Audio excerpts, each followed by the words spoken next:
नाज़रीन अहम ख़बर अवांखे ॾियूं पिया त भारत पाकिस्तान ॾांहुं वधीक पाणी छॾे ॾिनो आहे, जंहिं बाद पंजाब में बोर सूरत-हाल वधीक संगीन थियण जो ख़दशो आहे। पंजाब में वॾे दर्जे जी बोर जो अलर्ट जारी आहे। मुल्तान में सूरत-हाल ख़राब थियण बाद फ़ौज तलब कई वई आहे।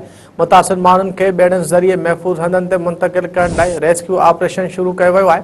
होॾां जलालपुर जे पीरोवाला इलाइक़े में मुतासिरनि जी ॿेड़ी ऊंधी थियण करे 5 ॼणा फ़ौत थी विया। फ़ौतियुनि में 3 वरियनि जी न्याणी समेत 4 ॿारड़ा ऐं 1 औरत शामिल आहे। पीडीएम पंजाब जो चवणु आहे त सूबे अंदरि बोड ऐं बरसातनि दौरान फ़ौत थियल माण्हुनि जो अंग वधी 56 थी वियो आहे। सूबे अंदरि 42,25,000 खां वधीक माण्हू मुतासिर थिया आहिनि ऐं 4,100 ॻोठ ॿुॾी विया आहिनि। ॿिए तरफ़ पीडीएम पंजाब जे अक्सर ज़िलनि में तूफ़ानी बरसातनि जो अलर्ट जारी करे छॾियो आहे। बरसातनि बाद सूबे अंदरि बोड मुतासिरनि जी मुश्किलातनि में इज़ाफ़ो थियण जो ख़दशो आहे। नाज़रीन अवांखे हिकु भेरो ॿीहर ब्रेकिंग न्यूज़ ॾेई रहिया आहियूं त भारत वधीक पाणी छॾे ॾिनो आहे, जंहिं बाद पंजाब में बोड सूरत-हाल वधीक संगीन थियण जो ख़दशो आहे। पंजाब में वॾे दर्जे जी बोड जो अलर्ट जारी आहे।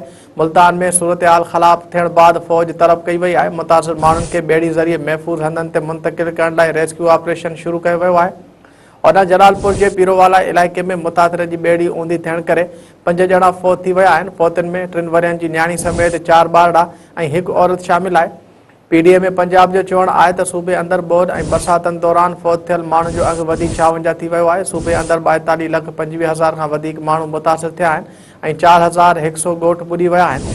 ॿिए तरफ़ पीडीएम पंजाब जे अक्सर ज़िलनि में तूफ़ानी बरसातनि जो अलर्ट जारी करे छॾियो आहे। बरसातनि बाद सूबे अंदरि बोड मुतासिरनि जी मुश्किलातनि में इज़ाफ़ो थियण जो ख़दशो आहे।